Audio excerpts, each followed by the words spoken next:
मित्रों, बहुत सारे साधकों के फ़ोन आते हैं, मैसेज आते हैं कि आचार्य जी, हम इतने महीने से, साल से या बहुत समय से गायत्री मंत्र की साधना कर रहे हैं, लेकिन हमारी इच्छाएं पूर्ण नहीं हो रही हैं।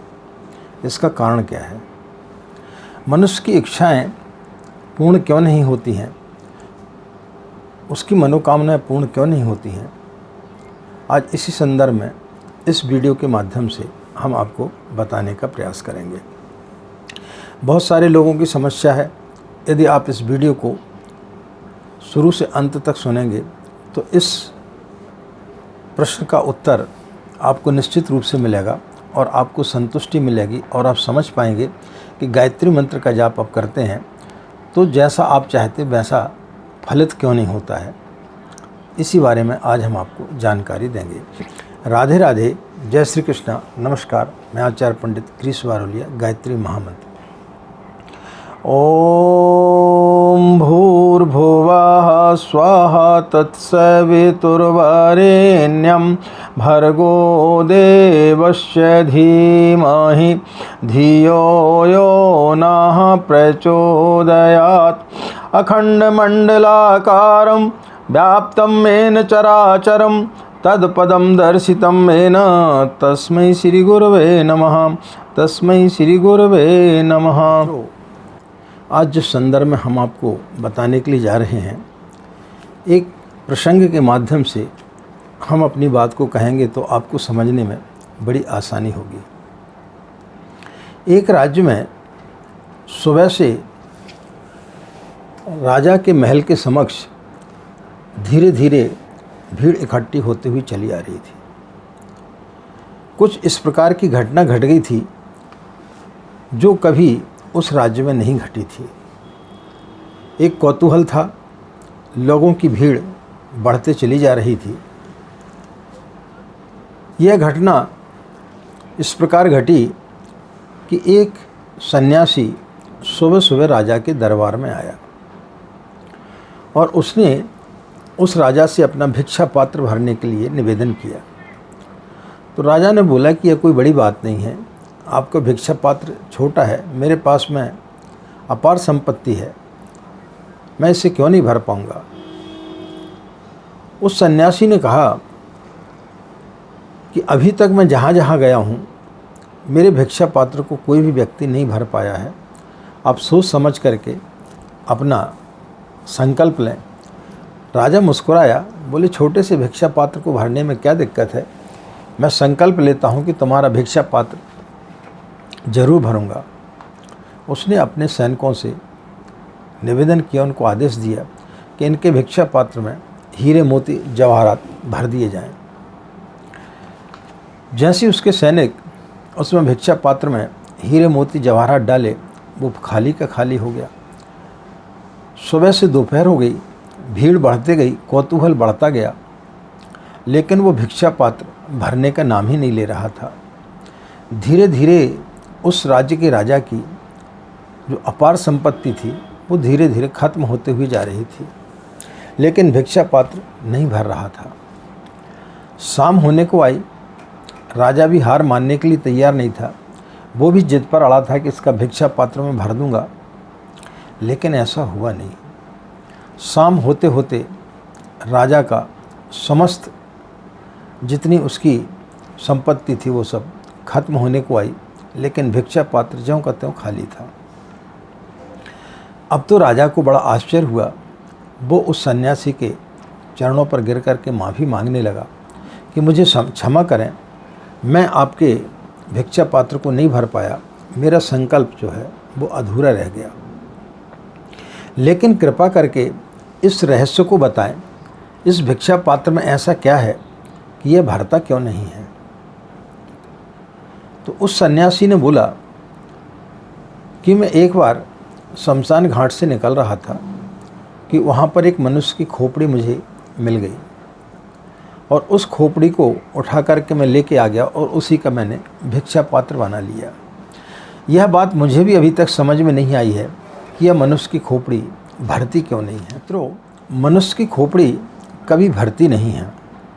मनुष्य का मन कुछ ऐसा बना है कि वो भरता ही नहीं है। मनुष्य के मन को भरने की जो दौड़ है उसे ही हम संसार कहते हैं। मनुष्य की जितनी भी आशाएं हैं, तृष्णाएं हैं, वासनाएं हैं, वो सब हमारे मन के अंदर से निकलती हैं और वो कभी जीवन में भर नहीं पाती हैं। और इस सत्य को जो जान लेता है, मनुष्य का मन कभी भरता नहीं है, जो इस सत्य को जान लेता है, वहीं से धर्म की शुरुआत होती है। हम सब बाहर की दौड़ में दौड़ रहे हैं कि आज इच्छा हमारी आज नहीं तो कल पूरी हो जाएगी, कल नहीं तो परसों पूरी हो जाएगी, और हम दौड़ते हुए चले जाते हैं। तो मित्रों, जब कभी भी हम किसी भी मंत्र की साधना करते हैं, किसी भी देवी देवता की साधना करते हैं, किसी भी मंदिर में जाते हैं, किसी भी धर्म गुरु के पास में जाते हैं, हमारी इतनी अनंत इच्छाएं होती हैं, हमारी इतनी अनंत तृष्णाएं होती हैं, हमारी इतनी अनंत वासनाएं होती हैं कि एक इच्छा आपकी पूर्ण होती है, दूसरी इच्छा उस समय आपकी प्रकट हो जाती है, और फिर हम भूल जाते हैं कि एक इच्छा हमारी पूरी हो गई। लेकिन हमारी इतनी अनंत इच्छा होती हैं कि हमें पता ही नहीं चलता कि हमें कुछ प्राप्त हो रहा है कि नहीं हो रहा है। यही सब हमारे गायत्री साधकों के साथ में होता है। जब वो गायत्री की साधना करते हैं, बहुत सारी मनोकामनाएं लेकर के चलते हैं। जब आप सोचते हैं कि हमारी बच्ची की शादी हो जाए, बच्ची की शादी हो जाती है, उसके पहले ही आपके अंदर दूसरी मनोकामना तीव्र हो जाती है। तो आपकी मनोकामना इतनी बढ़ते हुए चली जाती हैं कि जो आपको मिलता है वह आप भूलते हुए चले जाते हैं कि हमें कुछ मिला। तो जिस दिन हम बाहर के संसार की दौड़ को ख़त्म कर देंगे, बाहर दौड़ना बंद कर देंगे और अपने अंतर मन में झांकेंगे, तो आपको वो सारी चीज़ प्राप्त होंगी जो आप चाहते हैं। क्योंकि जब आप व्यक्ति मन के अंदर प्रवेश करता है तो वहाँ वह सब चीज़ें पाता है कि किसी जन्म में मैं राजा भी था, किसी जन्म में मैं अभिनेता भी था, किसी जन्म में मैं नेता भी था, किसी जन्म में प्राइम मिनिस्टर भी था। तो जब उन सब चीज़ों को वो देख लेता है तो सारी तृष्णाएं, सारी वासनाएं उसकी समाप्त हो जाती हैं। और जब तक हम संसार की दौड़ में दौड़ते रहते हैं, तब तक हमारी तृष्णाएं, हमारी वासनाएं इतनी ज़्यादा तीव्र हैं कि वो कभी भरने का नाम ही नहीं लेती हैं। मनुष्य का जो मन है, मनुष्य का जो सिर है, वह इतना ज़्यादा खाली है कि उसमें आप संसार की सारी दौलत को यदि डाल दें तो वो कभी भरेगी नहीं। व्यक्ति के पास में जितना ज़्यादा धन आते जाता है, पहले वो कामना करता है 100 रुपये की। जब 100 रुपये मिल जाता है तो 10,000 की कामना करता है, 10,000 मिल जाता है तो 1 लाख की, इसके बाद में करोड़ों की। यानी उसकी इच्छाएं अनंत है, वो कभी पूर्ण होती नहीं हैं।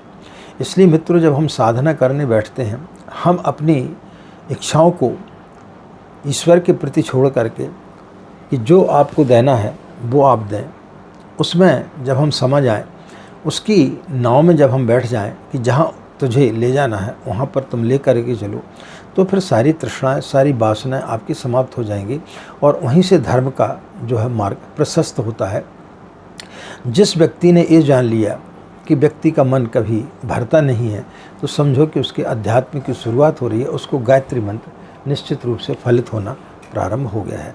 तो मित्रों, इस चीज़ को जानें, साधना करते समय होशपूर्वक बैठें और इस चीज़ को जानें कि हमारा मन जो है, कितनी भी चीज़ें हम ले लें, कितनी भी चीज़ें हम ईश्वर हमें दे दे, लेकिन हमारी तृप्ति कभी नहीं होगी, हमारा मन कभी नहीं भरेगा, हमारी वासनाएं कभी समाप्त नहीं होंगी। तो फिर निश्चित रूप से आपको गायत्री मंत्र फलित होगा और आप निश्चित रूप से माँ गायत्री के सानिध्य में बैठने के हकदार होंगे। आशा है मित्रों, यह छोटे से प्रसंग के माध्यम से आपको यह जानकारी अच्छी लगी होगी। इन्हीं कामनाओं के साथ में कि आपका दिन मंगलमय हो, आप लोग खुश रहें, मस्त रहें, माँ गायत्री की असीम कृपा इसी प्रकार आप लोगों पर बनी रहे। आज की बात समाप्त। हमें आज्ञा दें। नमस्कार। ओम शांति।